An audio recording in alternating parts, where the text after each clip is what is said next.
it's Rebecca here from Precious Pages Papercraft, and today I'm designing a layout for Hip Kit Club. And I'm working with the June 2022 kits, which are absolutely stunning, full of lovely colours.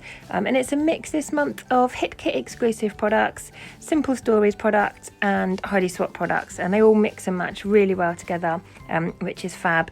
And also we get our colour kit as well. I'm using one of the products from our colour kit. And I'm also going to be using a subscriber cut file today.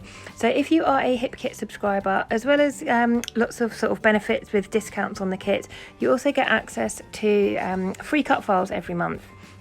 So this one is, I believe, one of the June cut files, and I think it's called Geo Floral Background. And I've cut it from white cardstock, just slightly smaller than 12 by 12. My initial plan was actually to kind of tear through it and just have a torn section of the cut file on my background behind my design. But when I put it down on my background, I actually quite liked the subtle look of it completely filling that background. So I decided to start building my layout on top of it to see how I felt about it. And actually I really liked it. So I've decided to use the cut file in its entirety and then just build my page on top. So as you can see, I've cut some hexagon shapes from two of the pattern papers from the collection. Those are Hip Kit exclusive papers, and they're kind of like pink and mint coloured papers. So I've pulled out the Nuvo spray we get in the June colour kit. I think that's called Turkish Rose, and it's a lovely shimmery sort of dusky pink colour, and also a shimmers, and that's called It's Meant to Be. And I'm just going to add some of this colouring to my background.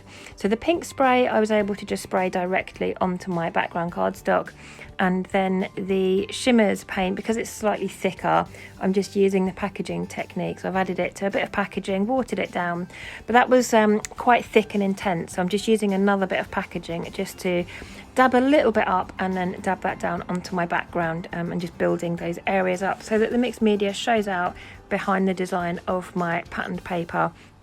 And that is going to sit underneath my cut file, so you'll see the white of the cut file on top. And I've not bothered using gesso at all on my background. I'm not a massive fan of it anyway, but I wasn't planning on adding a lot of water to this background, so I wasn't too worried about warping or ripping or anything like that. So I've just gone straight on with those mixed media products, and then I'm just coming back in with the same two colours there and watering those down and adding some splatters to my background as well, just to give it a bit more interest and sort of another level of depth.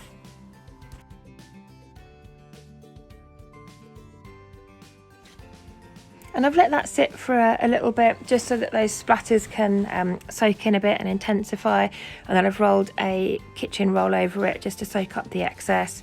Now, if you do that too quickly after applying splatters, you'll end up just soaking all the splatters up. So I've let them sit for a little bit and then rolled over. And you can see, especially with the pink ones, those are still showing nicely. And now I'm just going to get that cut file stuck onto my background. I'm just using a wet tacky glue for this, and I'm just applying little dots of glue all over the background. So there'll be some areas where they get no glue, but because majority of the areas are stuck down, that should keep my cut file in place. And then I can just go over the corners and get those stuck down in a minute. Any bits that kind of poke up, you can see here.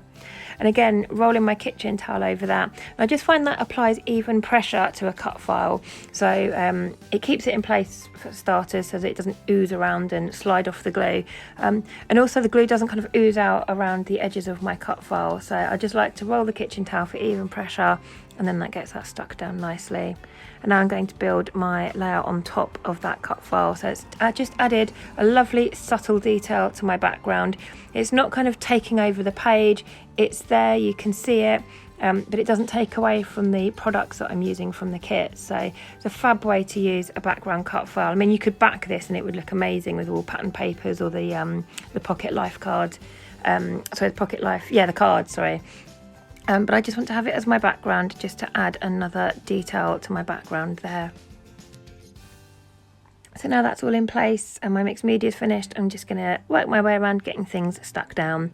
So I've got a 3x4 photo today of my little boy and I. We were sat in the car waiting to board a ferry over to the Isle of Wight. I think it was last summer. So I've got that photo, and I loved that it had the kind of pink and mint colours in the photo, so that worked really nicely. And then I've used my Hip Kit Club metal hexagon nesting dies that were available a couple of months ago. I use these all the time. You can get them in hexagons and circles, and I think they're just absolutely fab. They're the Hip Kit Essentials ones.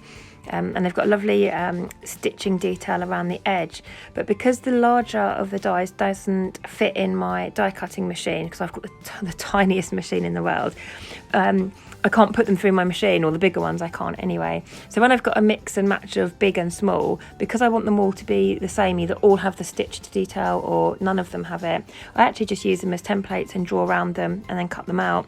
So if you don't have a die cutting machine, they are fantastic for that. If you like to create with hexagons and circles, still purchase them, because you can just draw around them and cut them out, and it makes life a lot easier.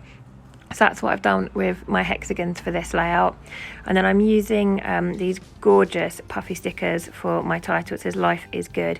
I absolutely adore these. They're from American Crafts, and they come in lovely colours, nice summery sort of ombre effect colours.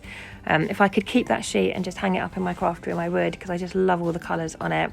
But I've gone for a minty coloured one to match my little boy's t-shirt, because that's quite a prominent colour in my photo. So I've got "Life is Good." And then I'm just adding a few small bits around the edge. I don't want to go too heavy on the embellishing, because I've got that cut file in my background and that adds a lot of detail. So I just want a few little bits here and there. So I've added one of the Heidi Swap puffy stickers there over to the right, a little tab behind my photo. I've got a kite flying at the top there. I think that's from the Hip Kit exclusive die cut pack. As well as that little kind of clipboard there that it's got dotted lines on it. I'm going to use that to add just a tiny bit of journaling. I'm not massive on adding journaling to the front of my layouts. I always do it and I just regret it because I don't like my handwriting. So I generally journal on the back. But that little card gave me the perfect spot just to add a couple of lines of where we are and when. So I've added that in. I've added a couple of the Simple Stories brads. I've got a circular one there, and one that kind of looks like a number plate, and I think it says travel in like rainbow colours. They're fake brads, so you don't have to push them through the back and split the pin. They are adhesive, so they are really handy. Pulled out a couple of bits here from the Heidi Swap pack as well. So I've got that Have Fun I'm going to try and get on, and that summer piece there. I've got a couple of clouds I've added in at the top. They were the perfect colours for this layout, so I've added those. And I'm raising one up on foam so I can layer them, just bring in a bit of dimension there, make them look a bit more realistic. I've got a little rainbow and tag down the bottom. I love that tag. It says vacation mode on. And like I said, we were waiting for our ferry to go on our vacation here, so that works well. And then I'm going to add a tag behind my photo on the left there. I felt like I had stuff all around the rest of the photo, but there was just nothing on the left there. It looked a bit bare. So I've added that. That's from the Heidi Swap collection, and the colours again worked really well. And I'm just going to get this Have Fun piece in. And where I've raised some of the hexagons up with foam, I've just had to raise a little bit of that up as well, just to keep it level on my background. And doing a little test there to make sure everything was stuck in place. Thankfully nothing fell off. And I'm just going around now with my tacky glue, just adding the edges of the cut file down, just bits where I didn't add any glue before, but they were starting to curl up, sort of quite obvious, so just stuck those down. And I'm just going through the sticker book here. This is the Heidi Swap sticker book, and I love this page of little phrase stickers. It's just gorgeous rainbow kind of ombre colours. But I just pull off a couple to add on. So I've added a minty one to my mint hexagon at the top there, and a pink one to the pink hexagon at the bottom, and then just a couple of these stars. These are fantastic, sorry, not stars, hearts.